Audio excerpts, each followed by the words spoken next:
एक समय की बात है, देश की सीमा के किनारे बसे एक गांव पर कुछ आतंकवादियों ने कब्जा कर लिया और वहां लूटपाट मचा दी। सैनिकों को सूचना मिली तो वह तुरंत ही उससे निपटने के लिए चल पड़े। बरसात का मौसम था, घनघोर वर्षा हो रही थी। इसके कारण छोटे छोटे ताल तलैया भी खूब विशालकाय नजर आ रहे थे। छोटी सी नदी भी उफान मारती हुई बह रही थी, जिसके कारण नदी पर बने पुल टूट गए थे। सैनिकों को वह नदी पार करनी थी, मगर पार कैसे करते? सैनिकों ने सोचा, कई प्रकार की युक्तियां लगाई, किंतु वह पार करने में असमर्थ रहे। सैनिकों ने देखा कि पास में एक झोपड़ी है, उससे सहायता मांगी जाए। सैनिक उस झोपड़ी में गए।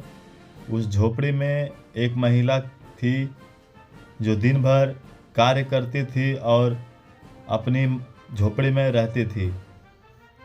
सैनिकों ने जब बात बताई कि आतंकवादी गांव पर कब्जा कर चुके हैं और हमें फौरन वहां पहुंचना है, इसके लिए यह नदी पार करने के लिए कुछ लकड़ियों की हमें आवश्यकता होगी, जिसके कारण हम नदी को पार कर पाएंगे। महिला ने पहले कुछ सोचा, फिर कहा, मेरी झोपड़ी मैं दोबारा बना लूँगी। आपको जितने भी लकड़ी मेरी झोपड़ी से चाहिए निकाल लीजिए। महिला की इस शक्ति से सैनिक गदगद हो गए और यथाशीघ्र ही नदी पर एक पुल का निर्माण किया, जिससे सभी सैनिक नदी के पार उतर गए। महिला के इस देशभक्ति की सराहना जितनी करे उतनी ही कम है। सैनिक जल्द ही उस गांव पर पहुंच गए जहां आतंकवादियों ने कब्जा किया हुआ था।